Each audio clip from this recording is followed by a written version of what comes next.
श्रीमद् भगवद गीता के श्लोकों को कंठस्थ करने की और योग दर्शन के सूत्रों को कंठस्थ करने की आज की हमारी यह 11वीं कक्षा है। तो पीछे की यानी शनिवार की जो हमारी कक्षा हुई थी उसमें हमने 10 श्लोकों तक देख लिया था। 10 श्लोक हमारे पूरे हो गए थे। आज हम 11वां और 12वां श्लोक देखेंगे और ये आपको गृह कार्य के रूप में दिए गए थे कि आप इनको तैयार करके लेकर आएंगे। थोड़े से कठिन हैं लेकिन आप प्रयास कीजिएगा। तो कौन सुनाएंगे? हाथ खड़ा कीजिए। जी, अंशुमन जी सुनाएंगे। जी आचार्य जी। जी। अयनेषु च सर्वेषु यथा भागमवस्थिताः भीष्ममेवाभिरक्षन्तु भवन्तः सर्व एव हि तस्य सञ्जनयन् हर्षं कुरु वृद्धः पितामहः सिंहनादं विनोद्योच्चैः शङ्खं दद्मौ प्रतापवान्। यहाँ विसर्ग छोटा है आपका, बाकी तो सब बहुत अच्छा उच्चारण है। एक बार स्पष्ट कीजिए फिर से। विनद्योच्चैः। हाँ जी, बहुत सुंदर, बहुत बढ़िया। आपका उच्चारण सच में बहुत अच्छा है। शोभनम, अत्युत्तम। आगे विनायक जी सुनाएंगे। जी गुरुजी। हाँ जी। अयनेषु च सर्वेषु यथा भागमवस्थिताः भीष्ममेवाभिरक्षन्तु भवन्तः सर्व एव हि तस्य सञ्जनयन् हर्षं कुरु वृद्धः पितामहः सिंहनादं विनद्योच्चैः शङ्खदद्मौ प्रतापवान्। जी, देखिए आज गलतियां हो गई आपसे। यहाँ पितामह जब बोलेंगे तो उसके बाद में विसर्ग भी है, तो क्या बोला जाएगा? पितामह। फिर से बोलिए। पितामह नहीं, पितामह नहीं, पितामह। पितामह। हाँ जी, बहुत सुंदर, बहुत बढ़िया। ऐसा कई जगह देखने को मिलेगा जहाँ ह के बाद विसर्ग आएगा तो क्षमा कीजिए। वो तो पूरा एक शब्द के उदाहरण से, एक शब्द के माध्यम से मैं उदाहरण बताऊं तो एक संध्या के मंत्रों में एक शब्द आता है मह, ऐसे करके। तो बहुत सारे लोग इसको जल्दी में बोल करके निकल जाते हैं, बोलते हैं मह। मह थोड़ी है, मह तो तब होता जब विसर्ग नहीं होता। अभी विसर्ग है तो क्या बोलेंगे? मह। और वैसे ही यहाँ है पितामह, ऐसा बोला जाएगा। समझ में आया? जी गुरुजी। एक छोटी सी गलती और थी, अनुस्वार यानी ये जो अंक की बिंदी होती है ये छोड़ दी थी आपने। कैसे बोलेंगे? शंखम। शंखम। हाँ जी, बहुत बढ़िया।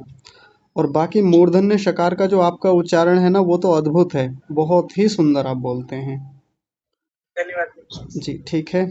भावना नामदेव जी की आईडी से हैं, आप सुनाएंगे? जी गुरुजी। हाँ जी, सुनाइए। अयनेषु च सर्वेषु यथा भागमवस्थिता भीष्ममेवाभिरक्षन्तु भवन्तः सर्व एव हि जी बहुत बढ़िया। तस्य सञ्जनयन् हर्षं कुरु वृद्धः पितामहः सिंहनादं विनद्योच्चैः शंखं दद्मौ प्रतापवान्। ठीक है, बहुत अच्छा प्रयास है। सबसे पहला तो आप यहाँ देखिए, यहाँ विसर्ग छोड़ दिया था पहली ही पंक्ति में, तो इसको ठीक कीजिएगा। कैसे बोलेंगे? यथा भागम अवस्थिताः। बोलिए। यथा भागमवस्थिताः। जथा बोला कि यथा बोला था आपने? यथा। हाँ ठीक है। और आगे देखिए पितामह। हाँ, अभी जो मैं बता रहा था शायद आपने ध्यान नहीं दिया, तो यहाँ विसर्ग का उच्चारण अवश्य करेंगे। क्या बनेगा? पितामह। हाँ, ऐसा बोलिए। पितामहः। हाँ जी, बहुत बढ़िया। साथ में इस वाले शब्द को और देखिए, अंडरलाइन जो हो रखा है, इसको बोलेंगे विनद्योच्चैः। बोलिए। विनद्योच्चैः। हाँ जी, बहुत सुंदर, बहुत बढ़िया। चलिए, बाकी तो सब अच्छा ही है और देखते रहिए, यही ध्यान रखिएगा। अब आगे आपकी बहन है कक्षा में? जी गुरुजी। जी, सुनाइए। अर्णेषु च सर्वेषु यथा भागं वस्थिताः भीष्मेवाभिरक्षन्तु भवन्तः सर्व एव हि तस्य सञ्जन्यन् हर्षं बोलते कुरु रहिए। वृद्ध पितामहः सिन्- पितामहः सिन्नादं सिन्नादं विन्ध्योश्चैः शङ्खं दद्मौ प्रतापवान्। जी, बिटिया देखिए, आपकी 5 गलतियाँ हैं। सबसे पहले तो इस वाले में आपने बोला यथा भागम, भागम अवस्थिताः। इसको पूरा बोलें, कैसे बोलेंगे? यथा भागमवस्थिताः, भागम, ऐसा बोलिए पूरा। बोलिए। यथा भागमवस्थिताः। बहुत सुंदर, बहुत बढ़िया। और यहाँ देखिए, आपने क्या बोला था? भीष्मेवाभि, भीष्मे नहीं है, भीष्म में, भीष्म में वाभिरक्षन्तु, ऐसा बोलिए। भीष्मेवाभिरक्षन्तु। नहीं, फिर वही बोल रहे हैं, भीष्म में।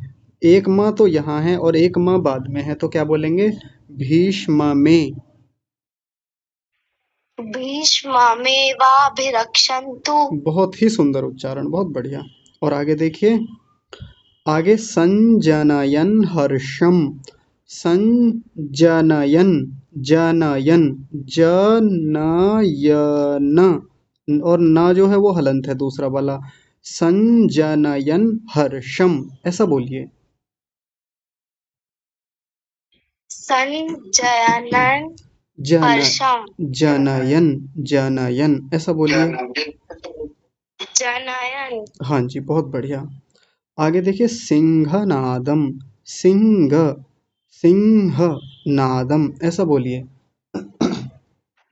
सिंहनादम्। हाँ, बहुत बढ़िया। और आगे जो है ये थोड़ा सा कठिन शब्द है, मैंने शनिवार को भी कहा था सब लोगों से कि ध्यान से देख कर आइएगा।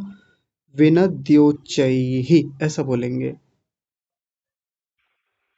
विनद्योच्चैः। हाँ जी, बहुत बढ़िया।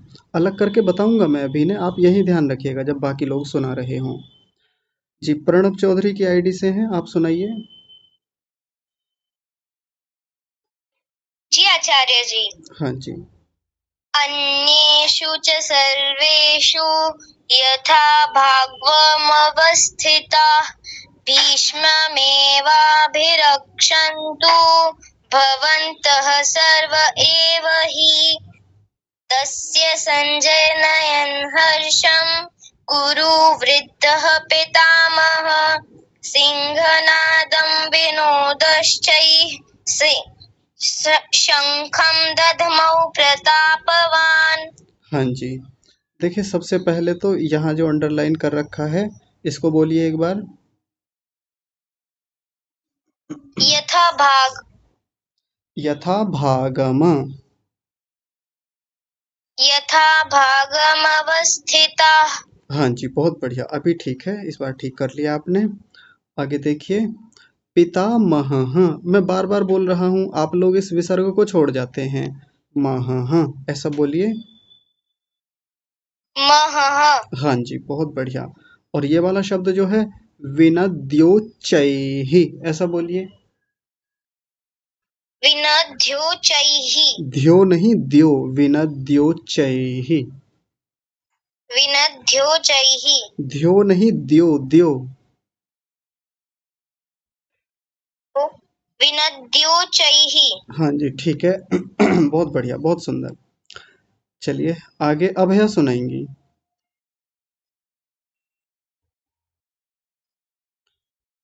अभय, नमस्ते आचार्य। नमस्ते जी, सुनाइए। अयनेषु च सर्वेषु यथा भागमवस्थिताः भीष्ममेवाभिरक्षन्तु भवन्तः सर्व एव हि। हाँ, अगला। तस्य सञ्जनयन् हर्षं कुरु वृद्धः पितामहः सिंहनादं विनद्योच्चैः शङ्खं दद्मौ प्रतापवान्। बिटिया एक बार इस शब्द को सुनाइए जिस पर अपर लाइन हो रखी है।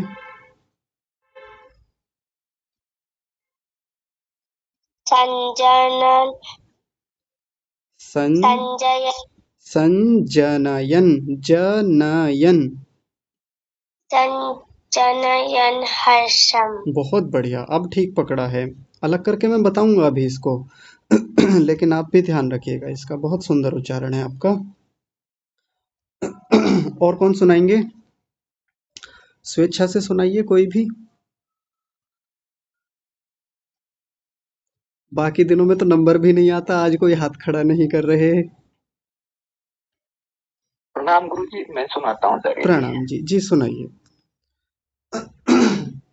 अयनेषु च सर्वेषु यथा भागम् अवस्थिताः भीष्ममेवाभिरक्षन्तु भवन्तः सर्व एव हि। तस्य संजनयन् हर्षं कुरु वृद्धः पितामहः सिंहनादं विनद्योच्चैः शङ्खं दद्मौ प्रतापवान्। प्रतापवान ऐसा नहीं, प्रतापवान ऐसा बोलेंगे। प्रतापवान। हाँ जी, बहुत बढ़िया। देखिए, हाँ बाकी तो सब लगभग ठीक ही है, आप देखते रहिए, मैं बता देता हूँ। सब लोग यहाँ देख लीजिए एक बार, मैं जल्दी जल्दी सारे बता देता हूँ। बहुत आसान है। अयनेषु, अयनेषु च सर्वेषु, आसान है, कोई कठिन नहीं है। आगे देखिए, यथा भागम, गलती यहाँ होती है जब हम बोल देते हैं यथा भागम, भागम नहीं यथा भागम, क्योंकि ग और म पूरे हैं। यथा भागम वस्थिताः, और विसर्ग जरूर बोलना है।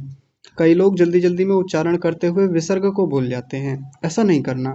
क्या बोलेंगे? यथा भागम वस्थिताः, ऐसा।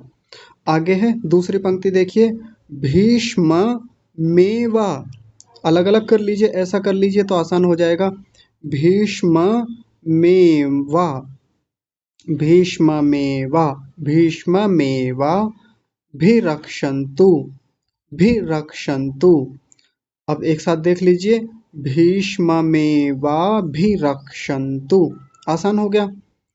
अगला शब्द है भवन्तः, आसान है। फिर है सर्व एव ही छोटी की मात्रा है। अब देखिए, इतना टाइम थोड़ी लगता है समझने और समझाने में, अब तो आपको पकड़ बन गई पिछली 10 कक्षाओं में, अब आप आसानी से समझ लेते हैं एक बार बताने में ही, तो इसलिए मुझको हर एक शब्द को पूरा नहीं खोलना पड़ता। अब देखिए, पूरे का उच्चारण एक बार देख लीजिए, प्रवाह से मैं बोलकर बताता हूँ। अयनेषु च सर्वेषु यथा भागमवस्थिताः भीष्ममेवाभिरक्षन्तु भवन्तः सर्व एव हि। तो ये इसका उच्चारण हो गया। अब आप 12वां श्लोक और देखिए। पहला शब्द है तस्य, आसान है तस्य, बस थोड़ा ध्यान रखना है। य में कई बार हम य को बड़ा जल्दबाजी में बोल देते हैं, मैंने पीछे भी कई कक्षाओं में बताया। तस्य, तस्य बड़ा जल्दी, तस्य नहीं तस्य, य का उच्चारण स्पष्ट होना चाहिए। अब इसको थोड़ा ध्यान से देखिए, कई लोगों की इसमें गलतियां हो रही हैं। संजनयन हर्षम, इसको मैं थोड़ा ऐसे आसान कर देता हूँ। ये जो आपको ऐसा वाला दिख रहा है ना, ये मैं इसको अंकी बिंदी के रूप में स के ऊपर रख देता हूँ, ऐसे भी लिखा जा सकता है। सन जनयन, जनयन, जनयन। देखिए, ये वाला न आधा है तो मैंने इसको ऊपर हलंत लगा के आधा कर दिया। जहाँ भी हलंत लगा देते हैं, ये जो नीचे को ऐसा डंडा बनता है, इसको हलंत बोलते हैं, ये उस अक्षर को आधा कर देता है। और हर्षम तो आपको पता ही है, आसान है, खूब सुना है। बिंदी का जरूर उच्चारण करना है, ये वाली जो बिंदी रखी हुई है। तो क्या बनेगा? संजनयन हर्षम। क्या बनेगा? संजनयन हर्षम। हो गया, आसान है अब तो। इससे अगला शब्द है कुरु वृद्धः। कुरु, कुरु में देखिए दोनों पर ह्रस्व उकार है, यानी छोटे ऊ की मात्रा है, तो जल्दी बोलना है कुरु। और उसके अगला शब्द है वृद्धः। वृद्धः, ठीक है। कुरु वृद्धः। वृद्धः नहीं बोलेंगे, कुछ लोग ऐसा वृद्धः बोल देते हैं, वृद्धः नहीं, वृद्धः। अब इस अंतिम शब्द को ध्यान से देखिए, इसमें गलती एक बार बार हो रही है। पिता तो आपको समझ में आता है, इसके आगे जो मह ये वाला है, आप में से ज़्यादातर लोग क्या बोल रहे हैं? केवल मह बोलकर छोड़ दे रहे हैं, जबकि पूरा क्या है ये? मह, ऐसा। तो पहली पंक्ति हो गई। अब दूसरी पंक्ति को ध्यान से देखिए। सबसे पहला शब्द है सिंह। सिंह ऐसा है। तनिक रुकिए।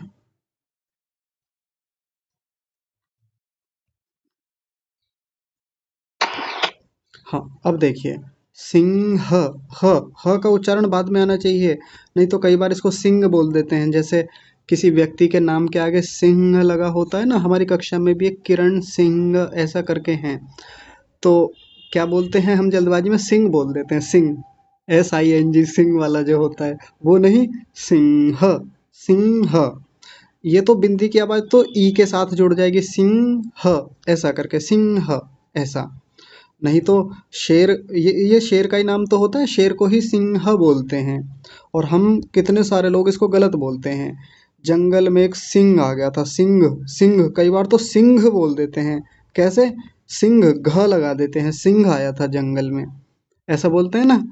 तो सिंह नहीं, सिंह, ह की आवाज आनी चाहिए। सिंहनादम, सिंहनादम।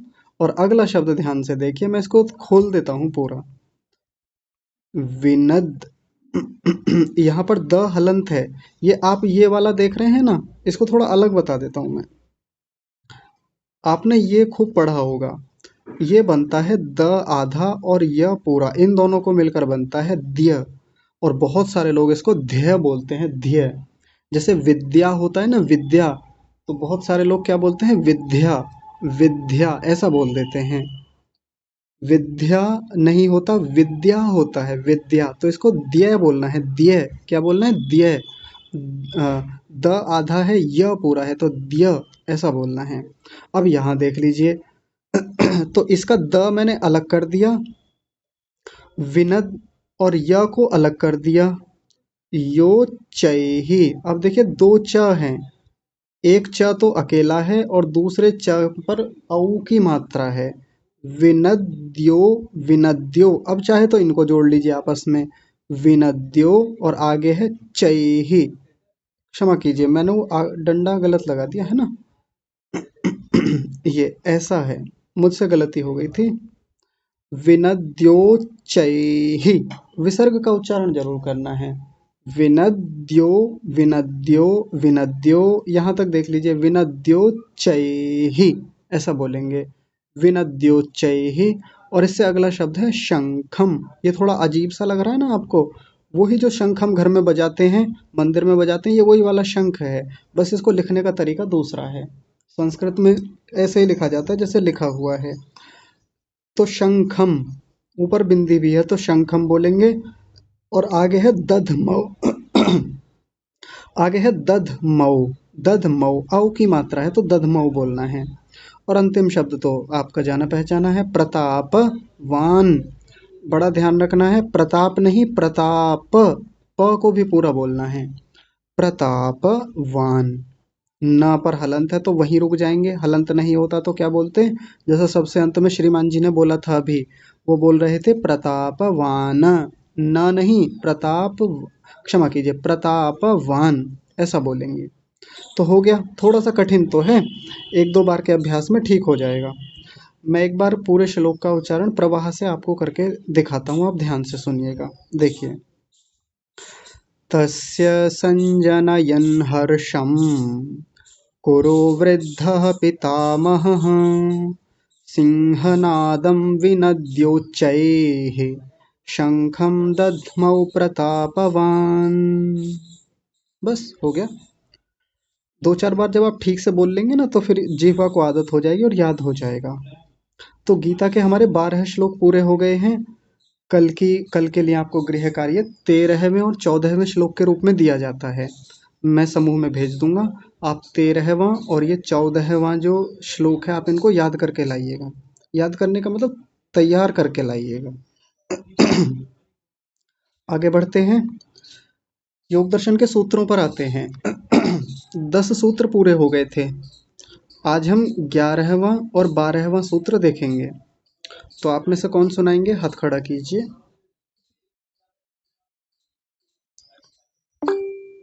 जी अंशुमन जी आप सुनाइए। जी आचार्य जी। हाँ जी। अनुभूत विषया संप्रमोषः स्मृतिः अभ्यास वैराग्याभ्याम तन्निरोधः। बहुत ही सुंदर उच्चारण, एकदम स्पष्ट है। आपके भाई सुनाएंगे अश्विनी जी? जी वो अस्वस्थ है। अच्छा जी, चलिए ध्यान रखिएगा उनका। आगे कौन है? विनायक जी आप सुनाइए। जी गुरुजी। जी। अनुभूत विषया संप्रमोषः स्मृतिः। माता जी दूसरा वाला देखने। अच्छा ठीक। अभ्यास वैराग्याभ्याम तन्निरोधः। ठीक है, बहुत बढ़िया, बहुत सुंदर उच्चारण। पहले वाले सूत्र का उच्चारण तो अद्भुत है, बहुत ही गजब है। शोभनम। धन्यवाद। हाँ जी, प्रणब चौधरी जी आप सुनाइए। जी आचार्य जी। हाँ जी। अनुभूत विषया स्म प्रमोषः स्मृतिः अभ्यास वैराग्याभ्याम तान्निरोधः। बेटिया अंतिम शब्द को एक बार फिर से बोलिए। तान्निरोधः। आ की मात्रा कहाँ है? तान निरोध नहीं, तन निरोध। तन्निरोधः। हाँ जी, बहुत सुंदर। और एक बार इस बड़े शब्द को बोलिए।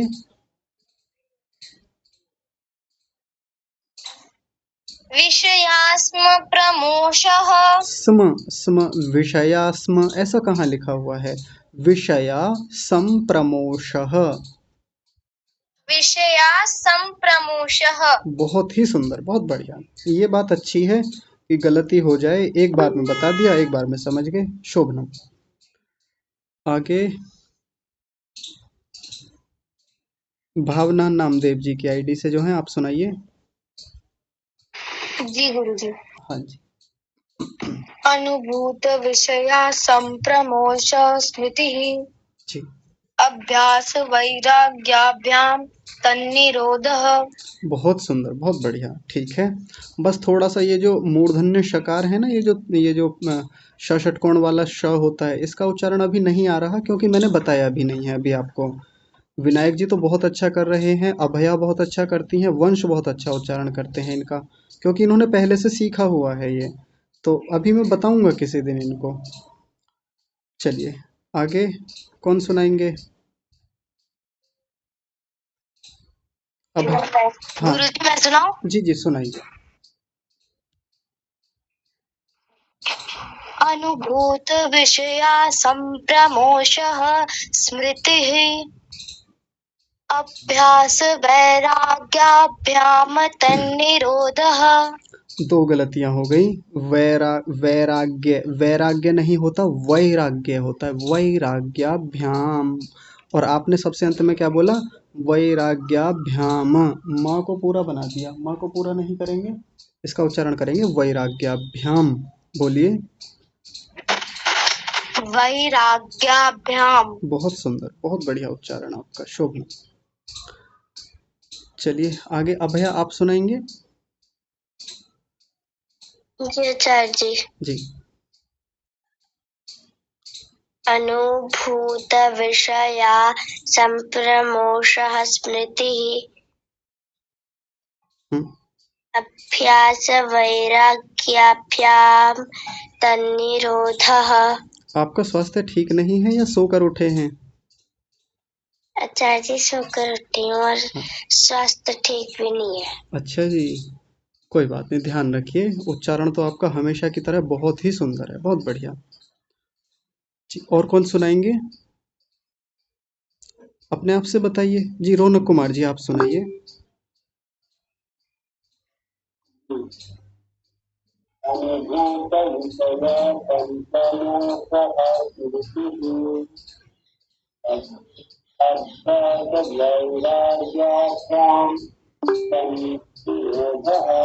जी, आपका उच्चारण इतना कम सुनाई दे रहा था, वैसे हो गया, मुझे तो खैर आ गया समझ में।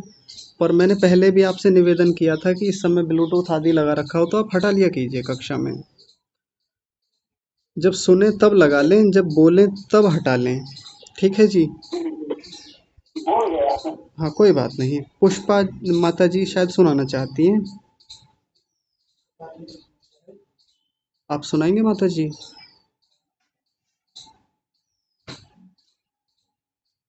पुष्पा दाहरा माता जी, आपने हाथ खड़ा किया है ना?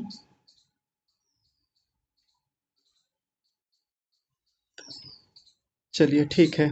और कौन सुनाएंगे? स्वयं से बता दीजिए। बाकी लोग भी तो प्रयास कीजिए ना बोलने का। आचार्य जी, मैं आपसे एक चीज पूछना चाहती हूँ। हाँ जी, पूछिए ना। आचार्य जी, जो आपने समूह में ये 11वां सूत्र भेजा हुआ था, इसके अंदर आपने जो विषया है, इसके अंदर श को आधा लिखा हुआ था और जो सम प्रमोश है इसमें भी म आधा था। तो ये आधे हैं या पूरे हैं ये दोनों अक्षर?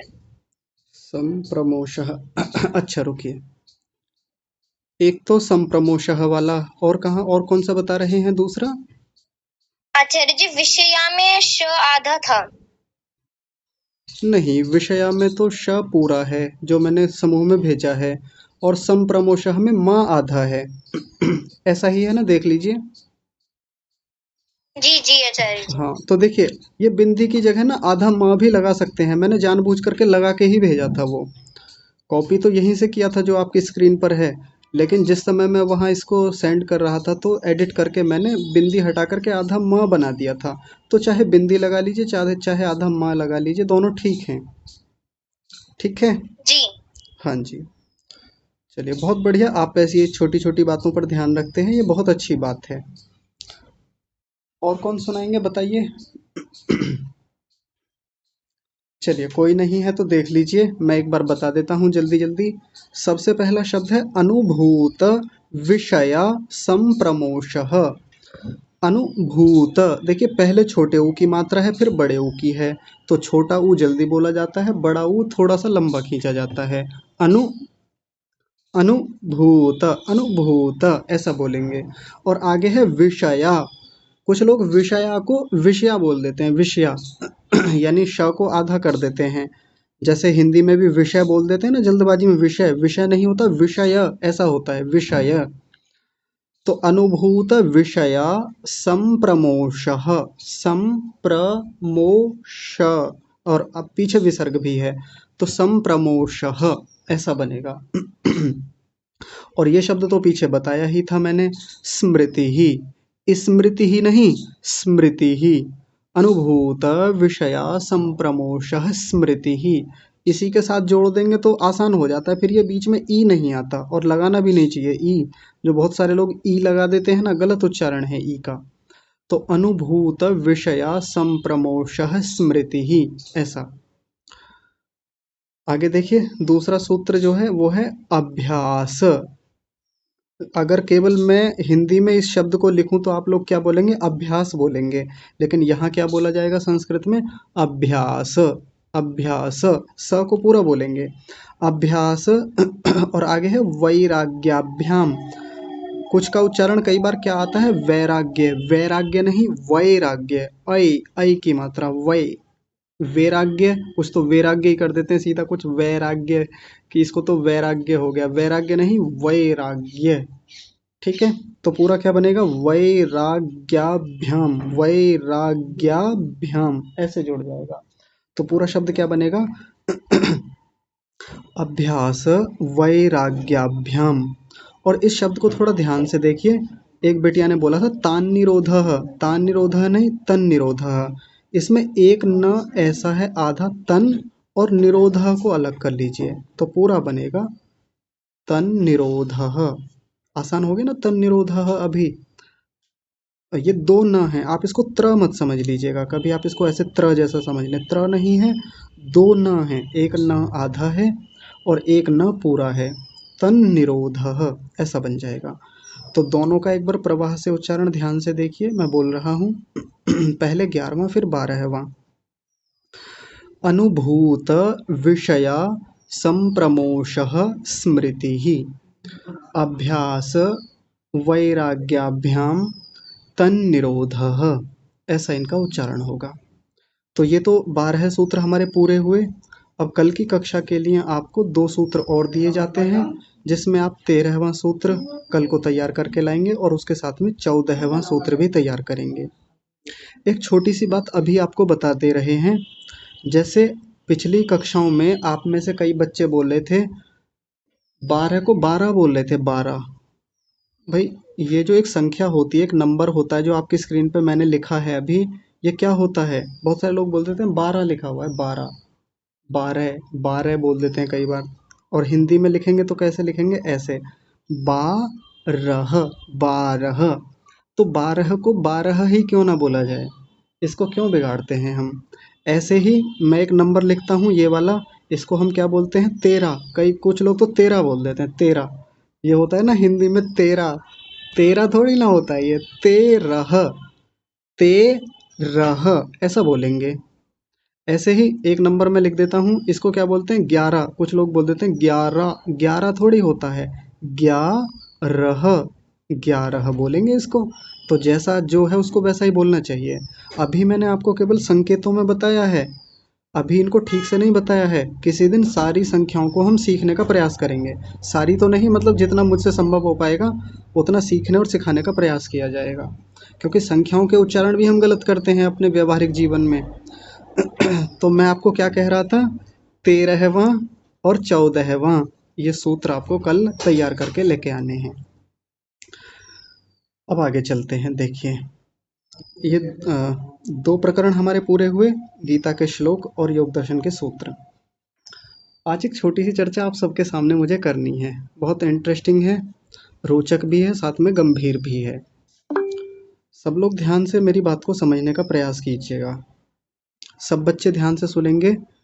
अब मैं आपके सामने एक बहुत सच्ची घटना रखने वाला हूँ। अब से पहले यहाँ कक्षा में जब मैं आपको कहानी सुनाता था तो वो कहानियाँ कैसी होती थी? सच्ची नहीं होती थी। कहानियाँ तो ज़्यादातर वैसी होती हैं कि वो बनाई जाती हैं, तैयार की जाती हैं, कल्पनाएँ होती हैं, उनमें इमेजिन किया जाता है चीज़ों को, कैरेक्टर बनाए जाते हैं, क्रिएट किए जाते हैं ताकि बच्चों को सिखाया जा सके। कहानियाँ ऐसी तो होती हैं, सब कहानियाँ सच्ची नहीं होती और सब कहानियाँ झूठी भी नहीं होती। लेकिन आज मैं जो आपको एक कहानी सुना रहा हूँ, एक घटना है, कहानी तो नहीं कहेंगे, घटना है, वो कल की है। आज मैंने सुबह ऐसे मैं अपना फ़ोन देख रहा था तो मेरे सामने एक रील आई इंस्टाग्राम पर, और रील जब मैं देख रहा था तो देख करके बहुत आश्चर्य हुआ, भयंकर आश्चर्य। बड़ा मन दुखी हुआ उसको देख करके। आप भी देखते तो शायद मन दुखी हो जाता आपका। आपको पता होगा अभी लगभग 1 डेढ़ महीने पहले नीट का एग्ज़ाम हुआ था। वो किन्हीं कारणों से रद्द हो गया, कैंसिल हो गया। उस पर बहुत सारी डिबेट चल रही हैं, वो एक अलग बात है। तो कैंसिल होते रहती हैं परीक्षाएं, सरकार की जिम्मेदारी है कराने की। तो वो एग्ज़ाम दोबारा कराया गया। कब कराया गया? कल 21 जून को हुआ था, है ना, बहुत सारे लोगों को पता होगा। तो जब वो नीट का एग्ज़ाम कराया गया तो लाखों बच्चों ने परीक्षाएं दी। बहुत सारे बच्चे फिर से परीक्षा देने के लिए गए। तो कल की जो वो परीक्षा हुई उसको लेकर के एक वीडियो आज जो मैंने देखा वो मैं आपको बताता हूँ। उसमें एक लड़की, शायद 22-23 साल की उम्र उस लड़की की रही होगी, यहाँ भी कक्षा में होंगे इतने बड़े। तो वो लड़की जब परीक्षा देने के लिए गई तो वो थोड़ा सा लेट हो गई, बस 2 मिनट लेट हुई थी। जैसे मान लीजिए परीक्षा का समय शायद 1:30 या 2 बजे होगा, तो 2 बजकर 2 मिनट पर वो पहुंची। मान लीजिए ऐसा, मुझे नहीं पता कितने बजे होती है वो परीक्षा। तो केवल 2 मिनट लेट हुई, और 2 मिनट जैसे ही वो बिटिया लेट हुई तो कॉलेज वालों ने जहाँ सेंटर बना हुआ था उन्होंने गेट बंद कर लिया, दरवाज़ा बंद कर लिया। अब वो दरवाज़ा जो था वो जालीदार दरवाज़ा था, उसमें सरिये लगे हुए थे। तो वो लड़की जो परीक्षा देने गई थी और उस लड़की के पिताजी, वो बेचारे रो रो करके हाथ जोड़ करके वहाँ सेंटर वालों से, वहाँ जो कॉलेज वाले लोग थे उनसे प्रार्थना कर रहे थे, बस आप हमको एक बार प्रवेश दिला दीजिए, आप हमको एंट्री दे दीजिए। ऐसा भी क्या, हम केवल 2 मिनट ही तो लेट हुए हैं, आप जल्दी फटाफट आप हमको एंट्री दे दीजिए। पूरे साल भर की मेहनत है, कितना तैयारी हम लोग करके आए हैं। और पीछे भी एग्ज़ाम हुआ था, वो भी हमारा कैंसिल हो गया। बड़ी मुश्किल से हम फिर 1 महीने तैयारी करके आए हैं, तो आप एक बार एंट्री दे दीजिए। और सेंटर वालों ने जो वो कॉलेज वाले लोग थे, उन्होंने एंट्री नहीं दी। जब एंट्री नहीं दी तो वो पिताजी जो थे उनको बड़ा शौक लगा, उस समय बहुत धक्का लगा, जैसे बहुत चोट लगती है ना। भाई किसी पिता की बेटी एग्ज़ाम देने जा रही है, वर्षों की मेहनत है, कितना मेहनत करके आई होगी, वो बहुत पढ़ना होता है नीट के लिए। अब वो जब वहाँ एग्ज़ाम के लिए जा रही है और उसका एग्ज़ाम ही ना हो, पूरा साल बर्बाद हो गया, पूरी ज़िंदगी बर्बाद हो गई, पूरा परिवार उसके पीछे होता है। तो वो पिता की हालत बहुत ख़राब हो गई और लगभग बेहोश जैसा वो हो गया, और उसकी बेटी उसको पकड़ करके बहुत रो रही थी, बहुत चिल्ला रही थी, चीख रही थी। बस ये इतनी सी घटना थी जो आज मैंने सुबह देखी, देख करके मन बड़ा दुखी हुआ। तो मैंने सोचा कि ये बात आप सबके सामने मुझे साझा करनी चाहिए। ये बात मैं आप सबके सामने साझा क्यों कर रहा हूँ? मान लीजिए मैं आप सबको एक प्रश्न आप सबके सामने रखता हूँ, ध्यान से सुनिएगा। वो जो कॉलेज था, वो जो सेंटर था जिसमें वो परीक्षा आयोजित की गई थी, मान लीजिए आप उसमें स्टाफ मेंबर होते, आप वहाँ के मैनेजमेंट को संभालने वाले होते, यानी जिसके हाथ में बच्चों की परीक्षा दिलानी होती है, बच्चों को चेक करना है कि कोई नकल तो लेके नहीं आया, कोई डिवाइस तो लेके नहीं आया, बच्चों की एंट्री कैसे करानी है, कब दरवाज़ा बंद करना है, कब एंट्री बिल्कुल बंद कर देनी है, ये आपके हाथ में है।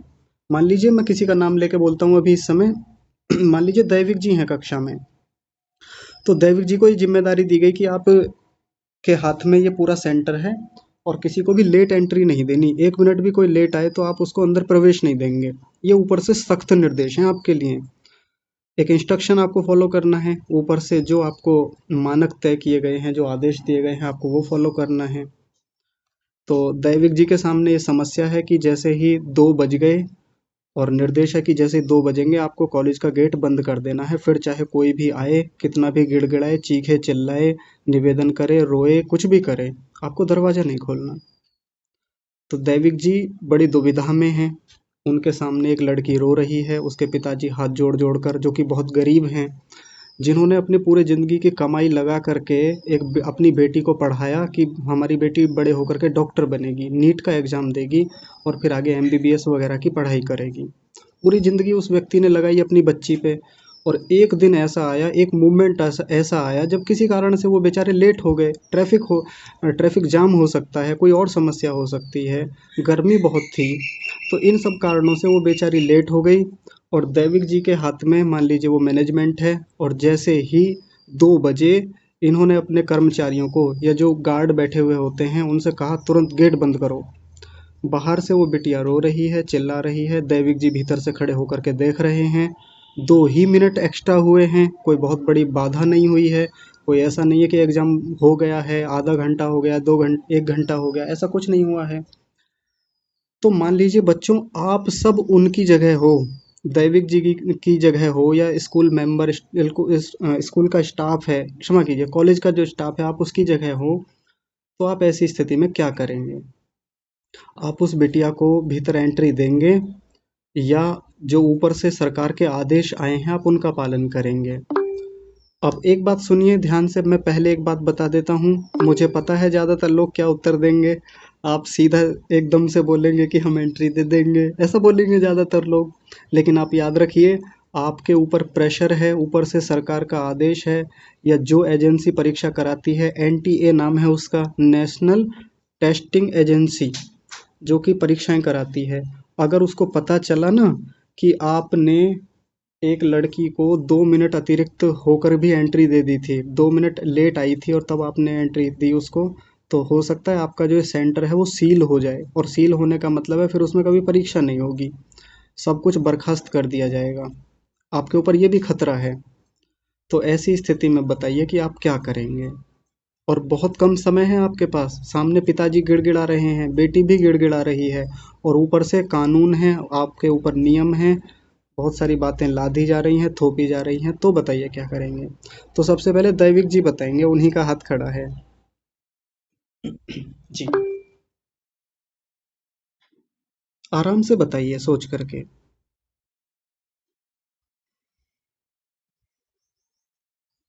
बताइए दैविक जी, आप ही से कह रहे हैं हम। जी गुरुजी। जी। गुरुजी नहीं खोलूंगा, क्योंकि गुरुजी रूल्स ऐसे तोड़ तो नहीं सकते ना। अच्छा।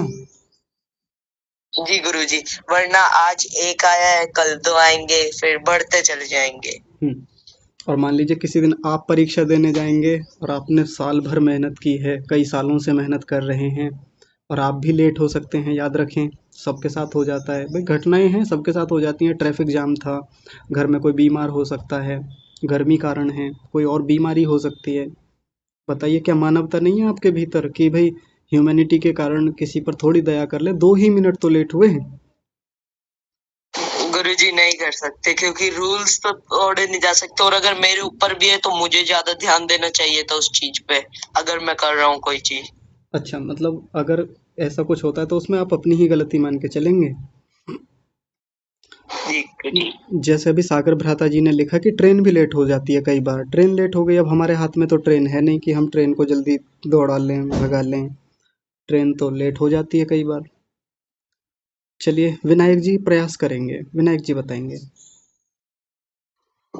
जी गुरुजी, मेरा भी उत्तर वही है कि हम मतलब गेट नहीं खोलेंगे, क्योंकि अभी कुछ दिन पहले ही हम लोगों ने कक्षा में इस बात पे चर्चा की थी कि हम लोगों के ऊपर भी कुछ मतलब रूल्स होते हैं जिनका हमें पालन करना चाहिए, और हो सकता है कि कभी कभी हमें अब जीवन में ऐसा लगे कि ये चीज गलत हो रहा है या इस रूल से हमारा नुकसान हो रहा है, परंतु उसे फॉलो करना ही, उस पर चलना ही हमारा कर्तव्य बनता है।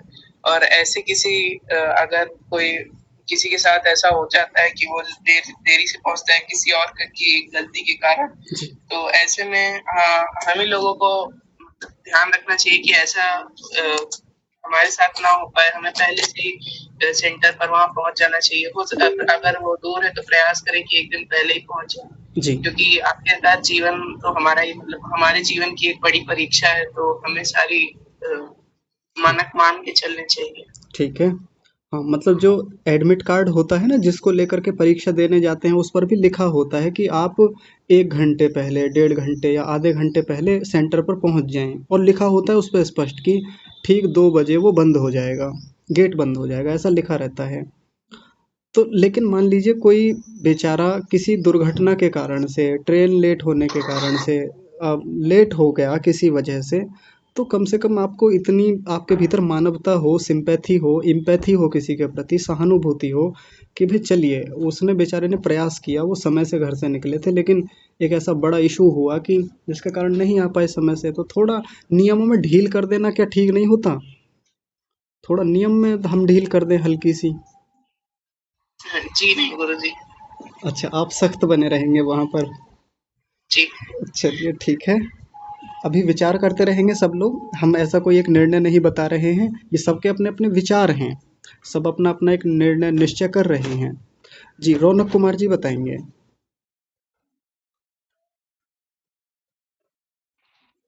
जी आचार्य जी, जी। गेट पर तो गार्ड रहेंगे ना, या फिर कॉलेज के मालिक? नहीं। गेट पर तो गार्ड रहेंगे। हाँ, गार्ड तो रहेंगे, तो लेकिन गार्ड तक जब बात जाती है तो वो अंदर तक पहुंच ही जाती है, स्टाफ तक भी। जी। हाँ। तो मैं उस कॉलेज का स्टाफ मालिक हूँ, तो मेरा तो ऑर्डर नहीं रहेगा किसी को एंट्री का, ठीक है। जी। लेकिन गार्ड अपना मानवता दिखाते हुए, जी। अपनी नौकरी को रिस्क पर लेते हुए, जी। कि एक बच्ची का जान कहीं चला ना जाए, मैं उसे अपने रिस्क पर एंट्री दूंगा, उसे अंदर ले आऊंगा, और फिर जब जांच पड़ताल होगी तो कॉलेज को बचाते हुए उसको अंदर करने का रिस्क मैं अपने ऊपर लूंगा। अच्छा जी। नहीं, मान लीजिए आप कॉलेज के मालिक हैं, यानी मान लीजिए वहाँ के आप प्रिंसिपल हैं और आप ही गेट पर खड़े हैं। वो तो गेट कीपर जो है, गार्ड जो है, वो तो आपके आदेश पे काम करेगा। गार्ड को छोड़ दीजिए, अभी आप गार्ड की जगह नहीं है, आप मालिक ही हैं वहाँ के। तब ऐसी स्थिति में क्या करेंगे? जी, तब भी मैं एंट्री दूंगा और पूरे कॉलेज को बचाते हुए मैं कहूंगा कि मैं अपने जी। अंदर की मानवता को जगाते हुए मैंने इस लड़की को एंट्री दिया है। अच्छा अब चाहे मेरी नौकरी ले जी। या फिर अब मुझे जेल में डाले, पर इसमें कॉलेज की कोई दोष नहीं है। अच्छा जी। चलिए, बहुत बढ़िया। देखिए, ये भी एक पक्ष है। हमारे जीवन में ऐसे लोग भी होते हैं जो मानवता को प्राथमिकता दे रहे हैं, नियमों में थोड़ी ढील कर रहे हैं। चलिए और विचार करते हैं, देखते हैं। रूही बिटिया बताएंगी। जी आचार्य जी। हाँ जी। आचार्य जी, मैं भी गेट खोल दूंगी। अच्छा, आप गेट खोल देंगे? जी। और अगर बाई चांस ऊपर से कोई ऐसा ऑर्डर आ गया, आपके ऊपर कार्रवाई होने लगी कि आपने जो सरकार के नियम थे उनको फॉलो नहीं किया, 2 बजे गेट बंद होने का जब आदेश था तो बंद क्यों नहीं किया था, फिर तो बच्चे लेट होंगे, बाकी भी और भी सवाल उठाएंगे। आचार्य जी, मैं बताऊंगी कि उसके साथ भर की मेहनत है वो बर्बाद हो जाएगी, फिर इसलिए मैं उसको गेट में खोल दूंगी। अच्छा जी, मतलब कि उनकी ज़िंदगी बर्बाद हो जाएगी, ये बात आप रखेंगे बाद में, अपना तर्क रखेंगे, ऐसा है? हाँ।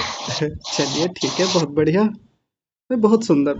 आप लोग विचार कर रहे हैं, बड़ी खुशी की बात है, क्योंकि जीवन में ऐसी समस्याएं सबके सामने आएंगी। तो आगे अंशुमन जी बताएंगे क्या करेंगे आप। नमस्ते आचार्य जी, मैं अंशुमन की माता जी बोल रही हूँ। जी माता जी, बताइए। अभी जो आपने बताया जो घटना के बारे में, आजकल ये सारी सिचुएशन हर वर्ष आती रहती है। एक बच्चे को कि पिछले वर्ष साउथ इंडियन एक बच्चा था, वो यज्ञोपवीत धारण किया हुआ था। उस बच्चे को नेट में घुसने नहीं दिया गया वो सेंटर में, क्योंकि उसने यज्ञोपवीत उतारने से मना कर दिया। उसके साल भर की मेहनत, उसने केस भी लड़ा, बहुत कुछ हुआ, लेकिन उस बात को फिर रफा दफा कर दिया गया।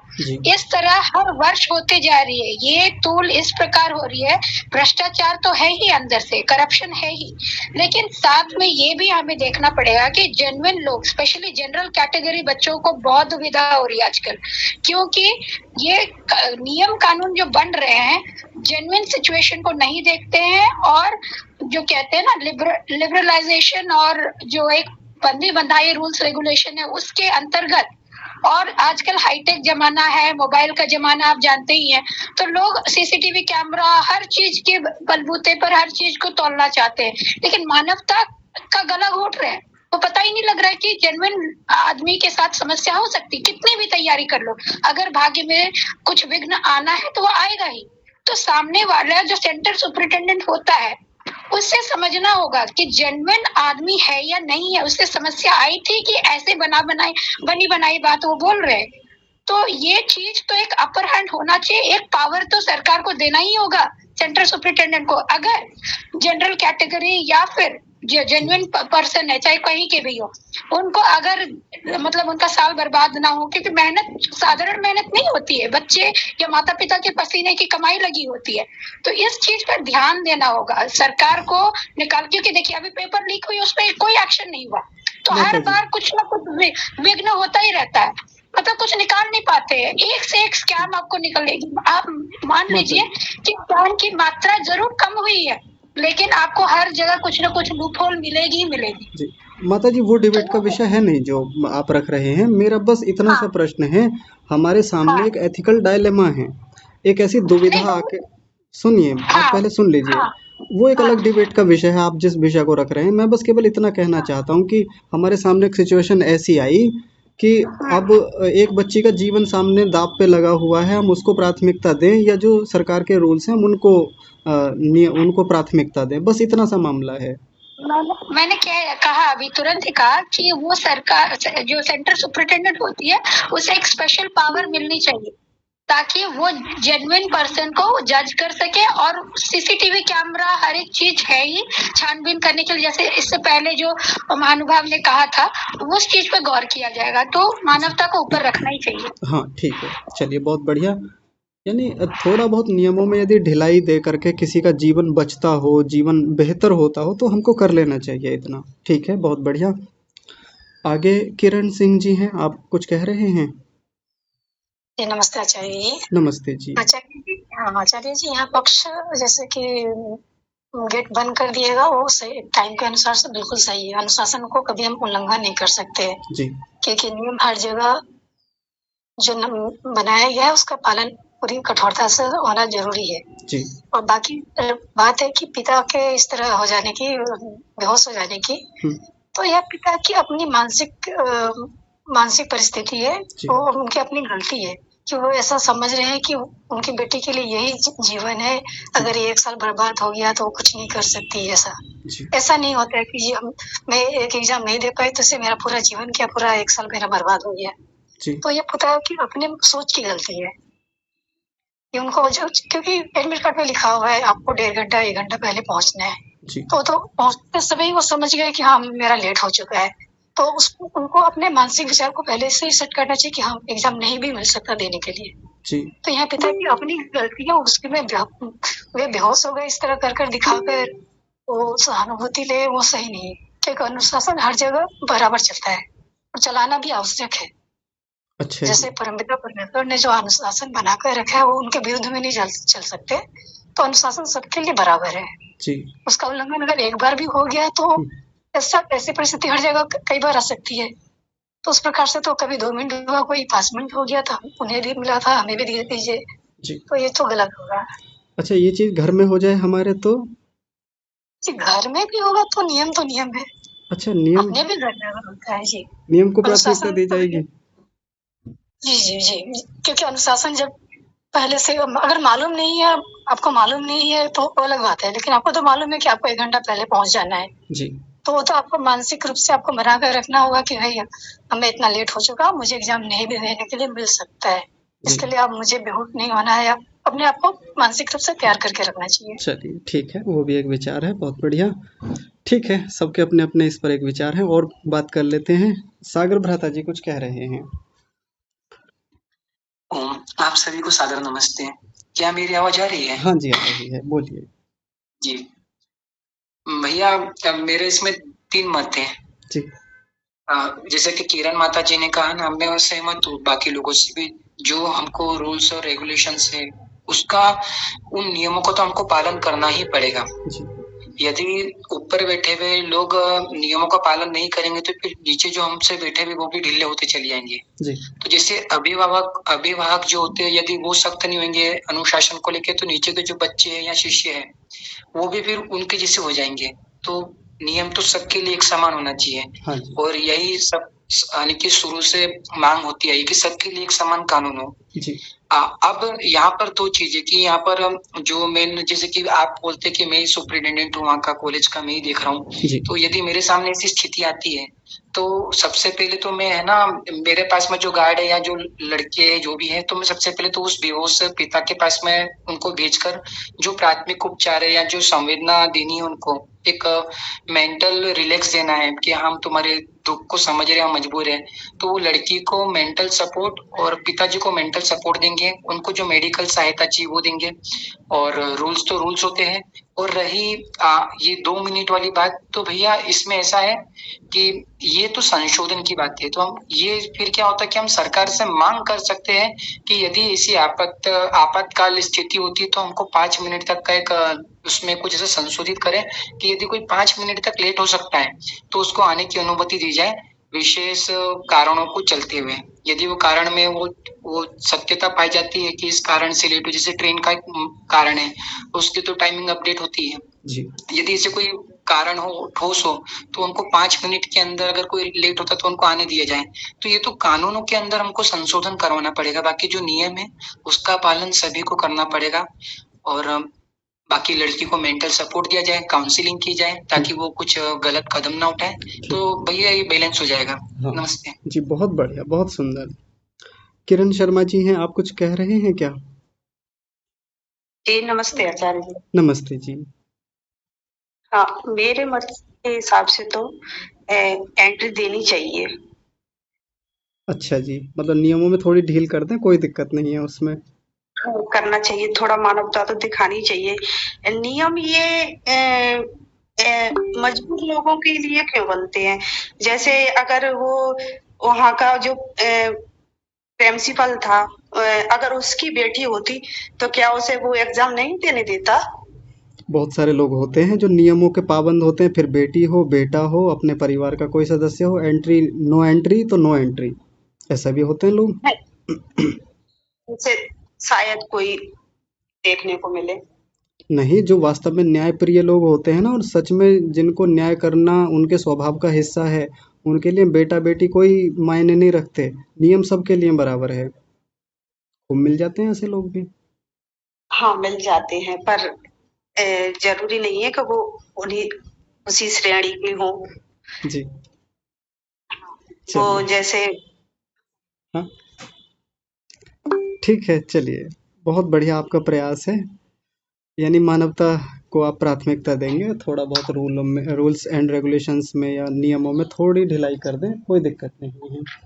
हाँ, करना चाहिए मानवता को। प्रणाम आचार्य जी। प्रणाम आचार्य जी। प्रणाम जी। मैं कुछ बोलना चाहता हूँ इस पर। हाँ जी, बोलिए ना।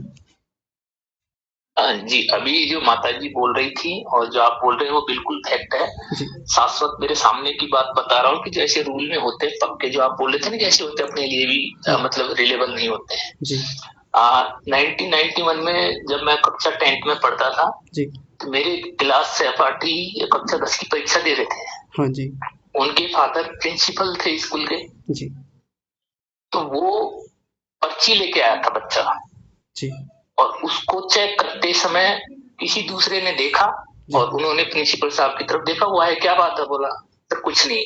प्रिंसिपल साहब दोबारा आके उसको अच्छे से चेक किया, उसके पास पर्ची मिली, उन्होंने नोट किया, नोट लगा दिया, लिख दिया उस पर लाल पेन से जो कार्रवाई होती है, और वो बच्चा परीक्षा में फेल हो गया था। जी, प्रिंसिपल का ही बेटा? ये मेरे सामने की उदाहरण है। अच्छा प्रिंसिपल का बेटा। जी जी, बहुत बहुत बढ़िया। बड़ी बात होती है। हाँ जी, ऐसे भी लोग हैं। और बिल्कुल 100% है। और मैं आपको बता दूं आचार्य जी, मैं भी कुछ बोलना चाहती हूँ। तनिक इनकी बात पूरी हो जाने दीजिए पहले। 2-3 पॉइंट और हैं जी। मैं थोड़ा पॉइंट के हिसाब से बात करें तो थोड़ा सा तर्क संगत होना जरूरी है आचार्य जी। क्या? हाँ जी।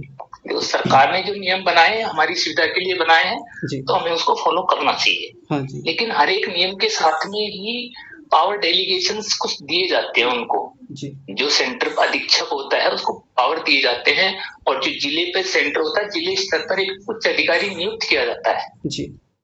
तो उनसे बातचीत करने से उस नियम का संशोधन करने की जरूरत नहीं है, समाधान हो जाता है। जी जी। केवल ऐसा नहीं कि डंडा लेके ही नहीं टाइम हो गया मैं बंद कर दिया, ऐसा नहीं है। हाँ हम उच्च अधिकारी से बात करेंगे, कितनी बार हमने भी किया है, उसका समाधान। और हमको कोई भी जो काम करना है आचार्य जी, वो एक ह्यूमन नेचर और इमोशंस में जाके कदापि नहीं करना चाहिए। हाँ जी, बिल्कुल ठीक है, क्योंकि सभी बच्चों के भविष्य का सवाल है। हाँ जी। और ज्यादातर इस तरीके की जो मिनट और 2 मिनट की जो बातें होती है, ये केवल नीट ही परीक्षा में नहीं है। हाँ ये हर एक परीक्षा में हर समय होता है, लेकिन हर एक सेंटर पर इसका समाधान निकलता है। इवन 5 मिनट, 6 मिनट, 4 मिनट का भी रिलेबल दिया जाता है। जी जी जी। लेकिन वो बात करने से ही संभव होता है। और वो हम सरकार को दोष दे बिल्कुल गलत है। वहां पर जो केंद्र अधीक्षक जो होता है उसके ऊपर निर्भर है, वो बात करेगा और समाधान निकल जाएगा, ऐसी कोई बात नहीं। और लास्ट पॉइंट ये है आचार्य जी कि समाधान की बातें अगर हम खुद पेरेंट्स के सामने, बच्चे के सामने किसी से बात करते हैं तो उनको पूरी तरह संतुष्टि मिलती है कि हमारे लिए वास्तव में प्रयासरत है। हाँ बिल्कुल जी जी, बहुत बढ़िया, बहुत मेरे मतलब के लिए।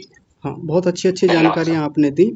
देखिए, आज की इस चर्चा को आप सब लोगों के सामने रखने का प्रयोजन ये था, बच्चों को शायद थोड़ा ये लग सकता है कि ये कहाँ की बातें चल रही हैं, हमको कौन सा नीट की परीक्षा देनी है, अभी हमारे सामने ऐसी कौन सी परीक्षा आ रही है।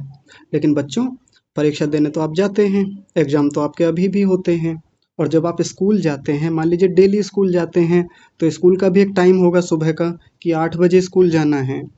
अब आप 8 बजे स्कूल नहीं जाते हैं तो क्या होता है, गेट बंद हो जाता है। गेट बंद नहीं होता तो फिर क्या होता है, आपके कई बार हाथ ऊपर करा दिए जाते हैं या कोई दंड दिया जाता है, अलग लाइन में खड़ा कर दिया जाता है, कुछ भी ऐसा दंड दिया जाता है, पनिशमेंट होती ज़रूर है वहाँ पर। तो सबके लिए ये एक बहुत महत्वपूर्ण विषय है, हमारे अपने जीवन का विषय है, माता पिता के लिए भी महत्वपूर्ण है, क्योंकि आप अपने बच्चों को बहुत बार परीक्षा दिलाने ले जाते हैं, कई बार प्रतियोगिताएं होती हैं, कुछ और चीज़ है, आपको इंटरव्यू के लिए जाना है, निश्चित समय निर्धारित किया गया है, तो वो उस समय पर हमें पहुंचना चाहिए। पहली नैतिक जिम्मेदारी तो हमारी यही है। फिर अब आगे उसमें यदि आप एक मैनेजमेंट का हिस्सा हैं, आपके ऊपर एक जिम्मेदारी सरकार ने छोड़ी है या किसी ने भी किसी इंस्टीट्यूशन के माध्यम से आप एक जिम्मेदार व्यक्ति हैं, सबसे पहला नियम तो आपका सबसे पहला कर्तव्य तो यही होता है कि आप पहले नियमों का पालन करें। नियमों में यदि आप ढील देते हैं तो फिर लोगों के ऊपर एक ऐसा गलत संदेश जाता है कि ये तो हो जाती है, वहाँ तो लेट एंट्री भी हो जाती है, आप 5 मिनट भी लेट पहुँचेंगे ना तो वो कर लेंगे, है ना? ऐसी मन में ढिलाई आने लगती है फिर जो व्यक्ति 1.5 घंटे पहले सेंटर पे जाके बैठ जाता है, जो 1 घंटे पहले बैठ जाता है, आधे घंटे पहले बैठ जाता है, वो घर से निकलेगा ही उस समय फिर। मनुष्य का स्वभाव ही ऐसा है, ऐसा आलसी स्वभाव है हम लोगों का कि यदि नियमों में थोड़ी ढिलाई एक बार कर दी जाती है ना, तो फिर वो हम ढिलाई करते करते चले जाते हैं और फिर उनका खामियाजा हमको ऐसी चीज़ों के रूप में भुगतना पड़ता है। लेकिन जैसा श्रीमान जी ने एक बहुत सुंदर जानकारी हमको दी कि ऐसा नहीं है कि कठोर कानून है, कठोर निर्देश हैं, उनमें भी ऐसे-ऐसे व्यवस्थाएं हैं बीच में भी कि वहाँ से निकल करके भी हम समाधान निकाल सकते हैं। क्योंकि जिस समय लोगों ने ये एग्ज़ाम के नियम बनाए होंगे, क्या उनको नहीं पता होगा कि कोई बालक मजबूरी में लेट हो सकता है तो उसको इस तरीके से कुछ ना कुछ तो सुविधा दी जाए, उनको भी पता होगा। तो ऐसा पता वहाँ तुरंत किया जाए। सबसे पहला नियम तो हम सबका ये है कि हम समय से परीक्षा केंद्र पर पहुँचें, सबसे पहली बात ये। और यदि हम एक मैनेजमेंट के तौर पर हैं तो हम सबसे पहला हमारा कर्तव्य भी यही है कि हमको जो निर्देश दिए गए हैं, हम उनका सख्ती के साथ पालन करें। यदि हम ही उनमें ढिलाई छोड़ेंगे तो फिर आगे दिक्कतें बढ़ती जाएंगी। अब रही बात मानवता की, तो उसके लिए भी सरकार ने प्रावधान किए हैं, जैसा अभी श्रीमान जी ने बताया था। तो यदि हमारे पास वैसी व्यवस्था है कि यदि कोई आपातकाल में कोई बच्चा आता है, उसको वास्तव में कोई दुर्घटना हुई, उसके साथ कोई ऐसा इशू हो गया कि जिसके कारण वो परीक्षा में लेट हो गया, तो कोई बात नहीं, ऐसे समय में यदि हमको 100 में से किसी एक नियम में थोड़ी ढिलाई कर देनी पड़ी तो कर देनी चाहिए। वहाँ उसके ऊपर कोई ऐसी बड़ी कार्रवाई शायद ना हो, जहाँ तक मुझे जानकारी है, जैसा अभी श्रीमान जी ने बताया। तो मानवता की जगह है, नियम की जगह है। ऐसे प्रश्नों का एक उत्तर नहीं होता। ऐसे जो मैंने आपके सामने ये आज का प्रश्न रखा है, इसका कोई चाहे कि एक उत्तर मिल जाए और ये सबसे सटीक उत्तर है, ये ऐसा ऑब्जेक्टिव मामला नहीं है, सब्जेक्टिव मामला है, व्यक्ति व्यक्ति पर निर्भर करता है। पर फिर भी यदि हम कोई एक उत्तर चाहते ही हैं तो उत्तर तो यही है कि सबसे पहले नियम है, नियमों को प्राथमिकता दी जाए। और यदि उसमें नियमों में ही एक ऐसा हिस्सा भी है जो हमको मानवता को भी प्राथमिकता देने के लिए कहता है, तो नियमों में भी ऐसी चीज़ें रखी जाती हैं। ऐसा नहीं है कि नियम हमेशा मानवता के विरुद्ध रखे जाते हैं। नियमों में ह्यूमैनिटी के लिए या संवेदनाओं के लिए कोई जगह ही नहीं है, नियमों में वो जगह भी रखी जाती हैं। हमारे देश का संविधान ले लीजिए, प्राचीन संविधान ले लीजिए, कोई भी व्यवस्था ले लीजिए, उनमें भी मानवता के लिए, ह्यूमैनिटी के लिए या संवेदनाओं के लिए जगह है, पर्याप्त जगह है। लेकिन प्राथमिकता नियमों के लिए निश्चित रूप से होनी चाहिए। यदि नियमों में ढिलाई करने लगे तो फिर लापरवाहियाँ बढ़ते बढ़ते व्यवस्था को ही खराब करने लगती हैं, ऐसा मेरा मानना है। बाकी और विचार करेंगे, और भी आपके सामने ऐसी घटनाएं लेकर के आएंगे और कहानियां हैं जिनके माध्यम से और आगे की चीज़ें जानने का प्रयास करेंगे। बच्चों ने बहुत अच्छा प्रयास किया। मेरा उद्देश्य इन सब बातों को रखने का ये है कि बच्चे विचार करें, डिसीजन लेने की क्षमता बेहतर हो उनकी, अपने जीवन में वो अच्छे निर्णय ले पाएँ, उनके निर्णय किसी के जीवन को खराब करने वाले ना बने बल्कि बेहतर करें। ऐसा एक प्रयास है जिससे बच्चे आगे बढ़ रहे हैं, अच्छा सीख रहे हैं। सब बच्चों के लिए बहुत सारी शुभकामनाएं, खूब सारा आशीर्वाद, और बड़ों के लिए भी शुभकामनाएं और धन्यवाद कि वो सहयोग कर रहे हैं। तो आज की कक्षा को विराम देते हैं। जुड़ने के लिए सभी का एक बार फिर से धन्यवाद। आज की कक्षा को यहीं विराम। आप सभी को सादर प्रणाम।